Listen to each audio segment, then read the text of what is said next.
Welcome to Sports Econ 101, the show where we discuss sports topics from a business perspective. I'm your host, Edward Brown, along with my co-host, Vern Glenn of CBS affiliate KPIX TV in San Francisco, and Russell Jackman on the line. At each Howdy, commercial. folks. What's that? Howdy, folks. Happy. Okay, good. Howdy. Howdy. Yeah. At each commercial break, we're going to ask a sports trivia question. And today's trivia theme is baseball caps. Name the team. This shouldn't be too difficult. Okay.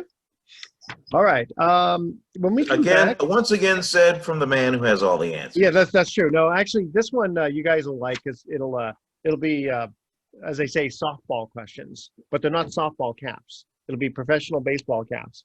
And don't worry, we're not going back to the 1920s or anything like that. And since baseball doesn't have a salary cap, we don't have to worry about numbers. Okay. All right. We don't have to worry about that. All right. When we come back, there's a few topics that I wanted to cover, and I'll let you guys also chime in. Some people are calling for Gwen Berry, who qualified third at the Olympic trials for the hammer. Oh, boy. Yeah. Oh, hot button issue. He replaced on that. Boy. Yeah. Yeah. Chauncey Billups, new coach for Portland. I like that guy. And then, but there's some fans who are upset, and we'll go into that when we come back. Any comments about the Olympics not accommodating to breastfeeding women? They're making they're making it hard for them. And then the football is gay NFL video with the rainbow logo. That's kind of a different theme than what we used to see for the big tough guys during the 40s, 50s, 60s, 70s, 80s, 90s, right? Well, there's a certain pass rushing defensive end for the for the Las Vegas Raiders now. Yeah. Who has now the top selling jersey.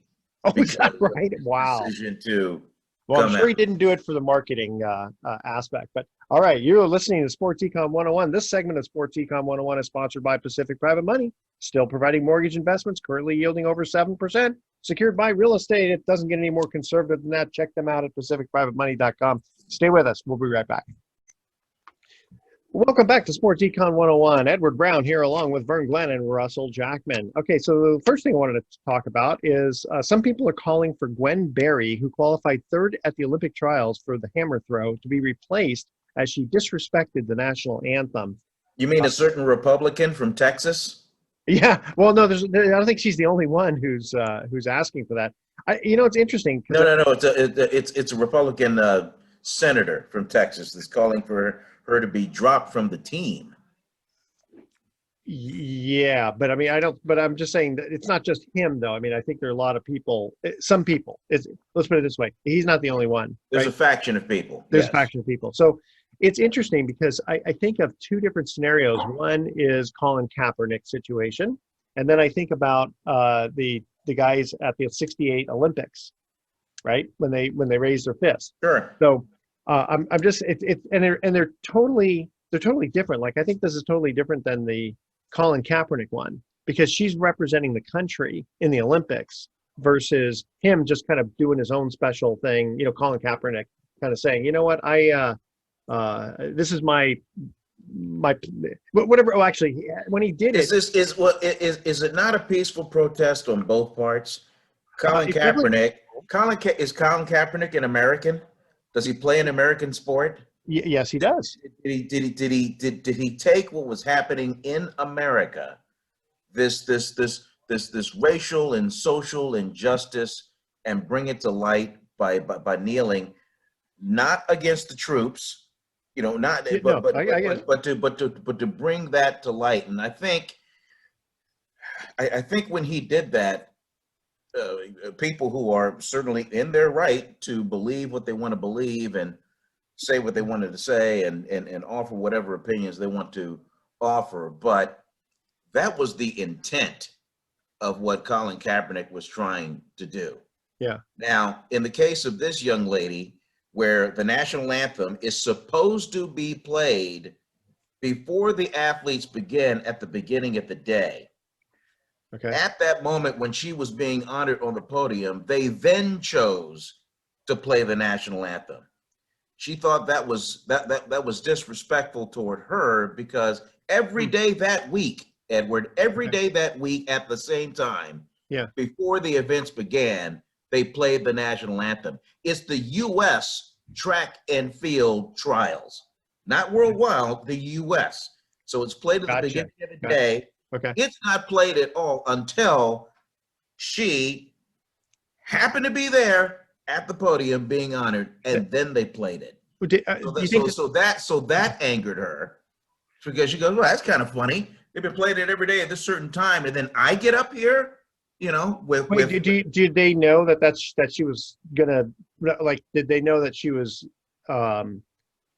said that she had that kind of disposition, like they purposely waited? Yes. Really? Okay. Yes. I didn't know that. All right. Yeah. She didn't just wake up and just roll out of bed and go, well, if I win this race, I'm going to do this. Yeah. I mean, this has been happening all this time. So you have to kind of lay out the facts before we just. I mean, it's not like they played Dixie. You know what I mean? This is the generic national anthem for the. Edward, the way I see it, forced nationalism is fascism. That's just the way it is. If you don't believe that this country is strong enough to withstand somebody who doesn't want to stand up for the national anthem, then what you're saying is that our country is really weak, and that we don't have enough. Listen, I'm just kind of bringing this up for topic. I mean, I don't like it when people do that just in general, but I totally agree, and that's what everyone fought for. What are the lyrics? So many wars is for the right to do that. But what are the lyrics of the national anthem? It's the land of the free and the home of the brave. Yeah. And to then say, but you got to stand. You have no choice, and you have to stand up, and you have to salute the flag. When you've got lyrics in there that say the land of the free, seems incredibly hypocritical and makes no sense. That's a very good point. No, that's a very good point. You're right. And again, I'm not. This is not like me versus you type of thing. I just wanted to kind of get your.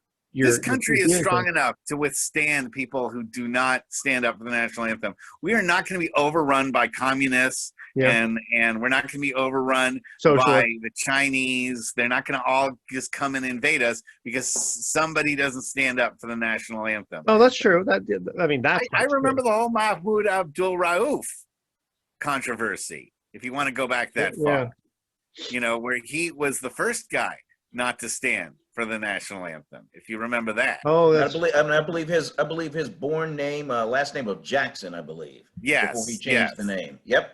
Right. And you know, people were upset about it, but they weren't saying, you know, well, they were actually, you know, kick Rauf off the team and all this other stuff, and then it just sort of went away, and then kind of went into the freezer until Colin Kaepernick, who, by the way, didn't say at the time that he was not standing That's true. up the national anthem as a protest. It was not until a commentator asked him, why he wasn't doing it, that he then said the reason for it, and then everybody got bent out of shape, and he became the poster boy for everything the Republicans hate about everything. And I have two other things to add to that. Not that I want to be all political and everything, but this faction of people that we talked about at the beginning of this program are the same faction of people that just banged the drum and just lost their minds and voted against the investigation of the insurrection in January. But yet they just absolutely. I don't understand where do we lose the continuity in this? Yeah, you should not be hypocritical. I mean, absolutely. That part I definitely absolutely. And when we get back to the national anthem, you want to really get deep. Read the subsequent lyrics that we don't sing. Well, obviously that's to the national anthem coming after that. It's like Christmas lyrics, though. Most people only sing the first stance. And I'd have to actually go back and actually, that's right, because it's a lot longer song, isn't it? Yes. Yeah, and they talk about shooting slaves in the back. It's pretty awful. It is pretty awful, and you know, it's a hard song to sing. If you ask me, I really think the national anthem should be "Living in the USA" by the Steve Miller Band. Now that's with the line, "Somebody give me a cheeseburger." Now that's something America can stand up for. Or wait, what was it? James or Brown. you could, or Yeah, maybe living in the USA. Yeah, James Except Brown, not nobody Steve can. Miller. Yeah, the James Brown version is Yeah, pretty good but too. Yeah, but no one can sing those lyrics. Nobody can sing any James Brown lyrics. They're all. True. That is true. You'd have That the is whole. true. You'd have Very the crowd funny. just sitting there, like going, "Huh? Yeah, only Huh? the What one he and said?" only James Brown could do. That's actually pretty. It's funny they had some good music in Rocky Four. That was a great. That was. Yeah, that was a Very good great music. song. The movie's horrible, but the Well, song's great. the movie wasn't that bad. I watched it again a few months It's ago. And I all go, about Rocky 3. It's all about Rocky 3. yeah, That yeah. to me is one of the greatest films of all Oh yeah, time. no. Out of all the Rocky movies, Rocky 3 I think is the best. My Yeah. favorite. Yeah, It's definitely. and the debut of Hulk Hogan on the big True. screen, which And Clubber again Lang. helped And, change wrestling Mhm. yeah, forever. Mr. The Mr. popularity. T. Yeah. Yeah. I mean, Mr. T got his start. In fact, I was told that Mr. T actually was a sparring partner for Ali. Do you know that? Not No, all I the didn't time, know that. but I knew he was a sparring partner. I wasn't sure if it was for Ali, and I knew that his major background was being a bouncer bouncer. Yeah. at a lot of high profile clubs. And I mean, Yeah. speaking of Ali, I mean, we look back on Muhammad Ali and the things that he did to protest the Vietnam War, and in retrospect, we Yeah. all say, you know what, he did the right thing. You know, and I And he think got we're thrown gonna. in the pokey for that for a while. Hey, wait, I guys, hold, understand. hey, hold on. We got to go to our first commercial break Okay. here. Okay. Which Major League Baseball team in 2005 had the letters T and C on their cap? That's our trivia question. All right. Stay with us. Sports Econ 101. We'll be right back.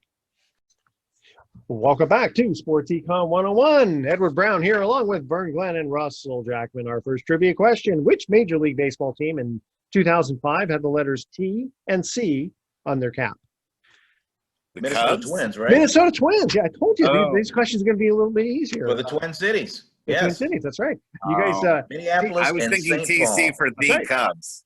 I was thinking TC for the Cubs. the Cubs. Not to be confused with TC, one of Magnum's best friends in the Magnum PI Oh, television series. TC. Or No, you're going Top Cat. back in time for the old Or Top Cat. or Top Cat. Right. Top Cat. Yeah, that's right. So close friends get to call him TC, Yeah. as long as it's with dignity. Or TC Williams, the Northern Virginian high school Yes. football team that made the big screen with Denzel Washington. as Yes. Remember the Titans. One of my favorite movies. Mhm. I Wow. love that guy. He's great. They asked him why he's successful because I always listen to my wife. Smart man. Yes, he's been married a long time. Happy wife, happy life, right? All right. Moving on here. Chauncey Billups. I love that guy. I don't know why, but he just seems like I don't know. He's just he's a great player and just love to kind of watch him on TV. Never met him. Don't know him. Don't know. I don't know. He just seems like He's the dictionary definition of the opposite of Stephon Marbury. Stephon Marbury, he's a guy that played angry. Yeah, Yeah. and was a lot of hype and never lived up to his full potential. Chauncey Billups had no hype and Yeah. way outlived his potential. Winning an NBA title. yeah. I'm with you on Chauncey. Okay, but some fans are upset due to an allegation of an assault all the way back in 1997. So again, all these little skeletons seem to come out of the closet. Yeah. And then and Jason Kidd is going to be managing the Mavericks. Head And if coach. I remember, didn't he have Dallas didn't he have a little dust up with maybe was it with his wife or I something? don't know about a dust up, but he did hit her. Oh, that's okay. That's a little bit more than Yeah. dust up. Yeah. But yet, well, now maybe hitting her versus what Chauncey was accused of, two different things. But and of course also 97 Portland. though. 97 is. I mean, do 24 you years remember ago? everything you were doing in 97? I was having a baby, or my wife was having a baby. 97. Other than Wow. That was the year I got married.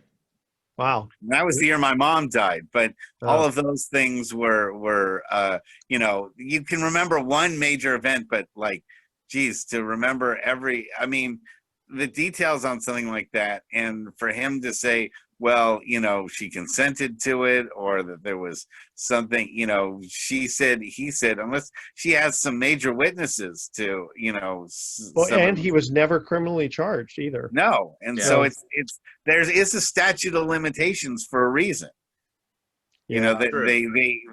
they do, although with some things like the Bill Cosby situation and Oh yeah. and Leonard Weinstein Yeah. and some of these other Me Too movement things, time really doesn't matter, and apologizing doesn't really seem to matter in a lot of cases. A lot of people want to cost those people their jobs for something that, granted, was wrong that they did at the time. I'm not making an excuse for that, Sure. but so many years have passed. You can't say that somebody is somehow a different person after, Well, 30, look, 40, 50 years. I mean, we all love the story of people who come out of prison and turn their life around, and everybody seems to be And behind them, right? Chauncey And that's hasn't cool. had a record of doing these things to other people. So you can't, I mean, Exactly. when you take one incident that happened, 30 years ago, 35 years ago, versus, a lifetime of not breaking the law and being a good citizen, you do have to balance those things and say, which is more likely to be the case. Well, look at, interestingly enough, look at Mike Tyson, right? He actually got convicted of rape, and he actually went to prison. He comes out, and then now, he was doing his one-man show and stuff like that. And for some reason, people, maybe it's because it kind of went full circle. Yeah. He got charged, he got convicted, he did his time, he came out. And with Chauncey Billups, there was an allegation, but that's all it went. There wasn't any I formal. mean, you look at someone like Luke Walton went under the same sort of thing and accusations, and then nothing happened and the charges were dropped. So, even when it's something that has a recent time frame behind it, it may still wind up being proving sexual assault when there's no witnesses and you don't have a pattern of crime with one person that shows a bad character overall, is a very, very hard thing to prosecute. Sure. Let me just say, as a lawyer from the defense side, Yeah. it's easier to defend someone like that than someone who has, it's, as I've always said, he said, she said is an incredibly hard case to prove. He said it, they said is a much different thing. And you know what? And obviously, rape to me is completely awful. But I think it should be kind of hard to convict someone, because again, if it's just a he said, she said, just off the bat, you could easily throw a lot of people in jail. I could just accuse some woman of doing something to me, and boom, there it is. I said it, so she's guilty, and now she has to go to jail for the rest of her life. Right? Yeah, So, no, I've dealt with cases like that, and it's really horrible to watch somebody take the fall for somebody that is going to go on the stand and lie, and maybe even get their kids to rehearse and tell the court that they're lying. That the other side attacked or committed child abuse. I mean, I've got a friend right now who's going through that and spending thousands upon thousands of dollars in court, where it's so basically the ex-wife is scorned, basically, and she'll just, even though she's not going to get anything out of it, it's just it looks like it appears to be just out of punishment. But what is going to end up happening is she's going to not be close to her kids either. So it's going to be completely, I mean, it's a terrible, awful situation. And sometimes all you can do is just defend yourself. Otherwise, if you don't, you're going to be guilty, right? It's like not showing up. You get sued and you don't show up to court. The court's just going to say, well, okay, guilty. I have some very sad stories to tell, but not me personally, but people that I know that are, one of them's in Folsom Prison for something like this. So, it's let's move on to the next subject before I get too maudlin. Okay, well, all right. Let me just get this in real quick, because I just being close to how these NBA teams operate, but even before Billups was hired as head coach of the Portland Trail Blazers, every team has a PR staff, and believe you me, before it was announced, any kind of press conference, media availability, between Chauncey and the PR staff behind the scenes, they went over every single possible question, how you handle it, how you answer it this way. Yeah. And the prevailing feeling is just, hey, take this head on, because that question is coming and this is how you answer it. And if you're up front with it, then you address it and then you move on. No, that's a very words of wisdom there, Mr. Mhm. Glenn. Words of wisdom. So I also looking at here, the Olympics, apparently they're not going to accommodate women who are breastfeeding. Yeah. It has to do with COVID, doesn't it?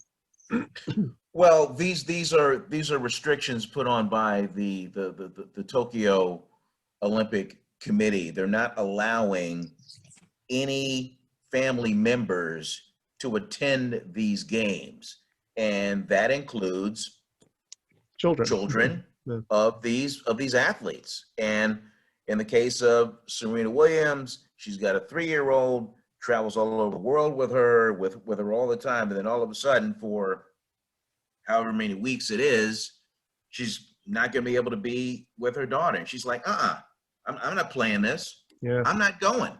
I'm not going to be away from my 3-year-old daughter. Good for her. And then there are women who have infants who are breastfeeding. Yeah. And that need their mothers. But to this date, at the time that we're doing this show, the committee has been unrelenting on this imposed rule of. Are they keeping them in a bubble? But how many women does this actually affect? Not too many, obviously. There's only maybe a handful at the most. Are there even? But it's too many. Yeah, but No, it's couple. too many.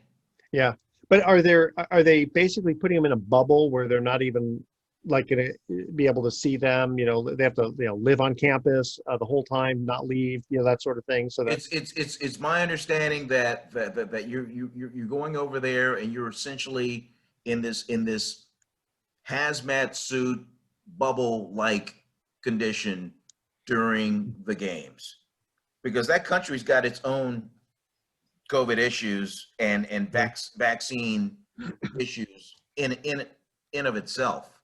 And let me just throw this thing out here. Tokyo is under tremendous pressure to get these games going. Yeah. Because the next Olympic Games, the Winter Olympics, are in China. Yeah. Japan does not want to look bad. Yeah.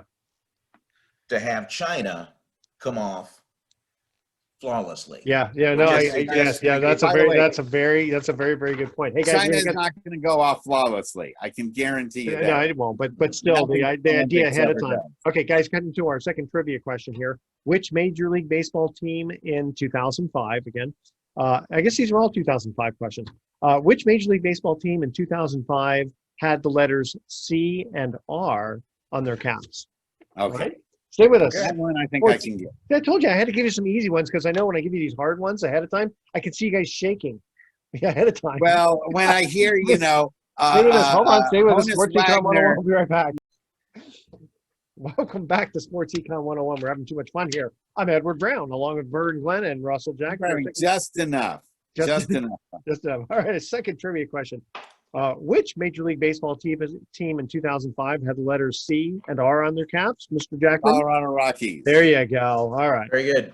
I guess, like I said, I could just see the like oh, good. It's an easy one. Yeah, something. Whenever I do highlights involving the Colorado Rockies, I always, especially if it's a home game, I always mention, let's go to downtown Denver, because some people just don't resonate. Oh, Colorado Rockies, where do they play in Colorado? They just, they just might not know. So I always reference Denver. Really? I mean, you would think that you've been to Colorado, there's no other real places to play. Yeah, I mean, what are they going to play in Vail? Well, Telluride. There's a thing we have in television. It's called Know Your Audience. And so to know our audience, which are not traditional sports fans, you must reference it and not assume that they know. But don't the Colorado Rockies play in Denver. If someone were to say name a city in Colorado, you would think that most people would think Denver, wouldn't you? Well, you would think, Yeah. but when we do highlights in a format that is just constant moving, like there's an Yeah. edit like every 3 seconds, and you have to reference that video, and just Wow. and you've got, Mabel and Milbray, Yeah. or Susan in San Jose. Yeah. They're already doing something at the same time that they're watching you. They're not just like this. They're paying bills. They're Yeah. doing something at the same time. Well, then you know what you need to do when you start your sportscast. You say, "Hey, stop paying your bills. Watch me. Watch me." I'm gonna wait. I'm gonna wait. You have to tell me when. Maybe I'll try that this weekend. Wait, hold on. I couldn't see. What did the mug say? Oh. Hubby. There you go. Yeah. And it's a nice big coffee mug too. That's a good one. Yep. All right. And now a little controversy, of course, because today's controversy today. What do you think about the "Football is Gay" NFL video with the rainbow logo? Of course, this is the last couple of days. By the time this show airs, Pride Month will be over. It's funny when for the first 100 years or so, everybody looked at football as, the big tough, it's a manly man game, come on, let's play football. It still is. Yeah, but what do you think? I mean, is there going to be any fallout on this, or what is your opinion? I think it's fantastic.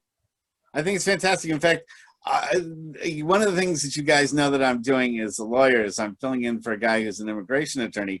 And after this, I'm actually going to a hearing where a guy is going to seek asylum in America because he's gay. Where he's from, being gay is persecuted. And I actually brought up this story about the Las Vegas Raider. I said that the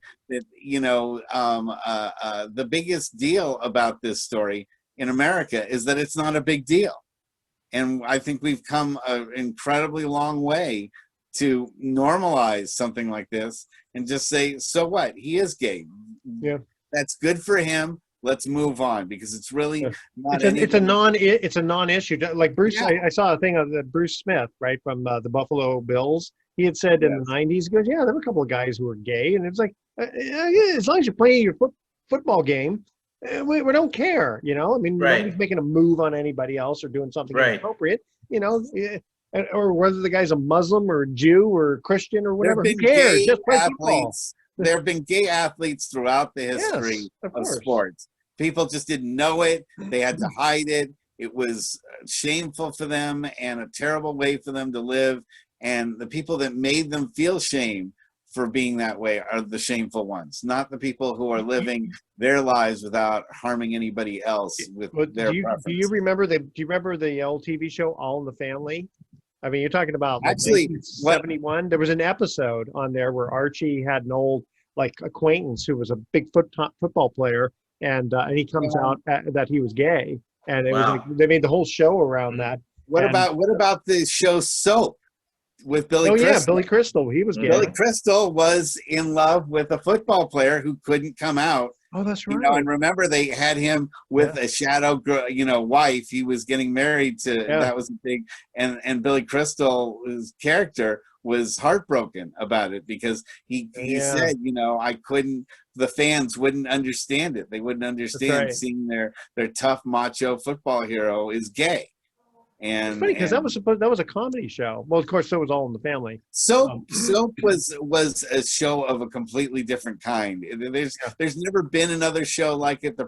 Maybe Modern Family is the closest thing that you can get, but it has more serious moments and broke some barriers that you weren't going to see on TV for years and years after that. You know what? Remember MASH had kind of started off as just complete comedy, and then eventually it got very serious. Started taking on some issues. Yeah. MASH had a laugh track. The early MASH episodes have a laugh track. Yeah. Mm-hmm. Yeah. Which, you don't think of for a show about war, but, No. And then it's weird because when you watch a show where they specifically decide no laugh track, no live audience, it kind of does take away from the comedy a little bit.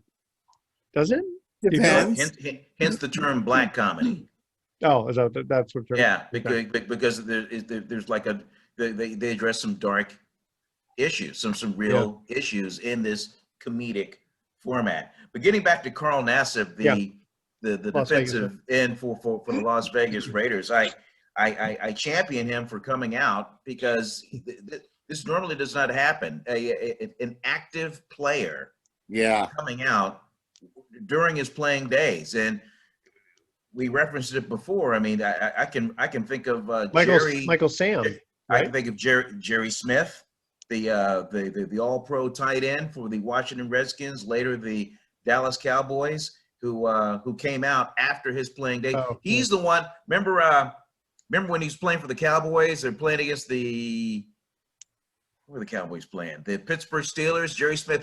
He dropped a ball. It bounced off his hands in the end zone on a pass from Roger Staubach. I believe the 1978 one, and I just vividly remember that. But that's a guy that later came out. Wait, the guy who dropped it in the end zone? What was his name? You said Isn't it Jerry Smith? I don't know. I don't know. I was gonna say it's not. It wasn't Butch. It was. There was. Yeah, you better look that one up because I don't remember it being Jerry Smith. But I do remember. I thought it was Jerry No, Smith. because I remember it's a very famous dropped end zone. But he's kind of sliding, and he just goes right through his hand. Yeah, I don't think it's Jerry Smith.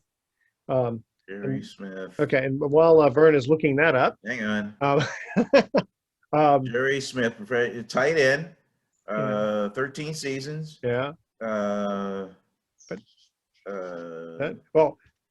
Hang on. Okay, while you're looking that up, Russell, you enjoying the basketball playoffs?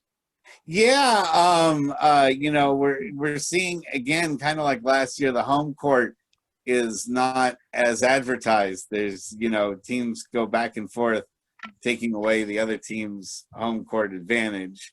Paul George. The Clippers are really remarkable that minus Kawhi Leonard, they're able to be this effective against Phoenix, who I thought was gonna, really pound the Clippers into submission, minus Kawhi. They Paul George has stepped up in ways I think they never expected him to, and he's really made himself quite, an impression in this the postseason series. And the Milwaukee Atlanta thing, Atlanta is also proving to be incredibly hard to kill.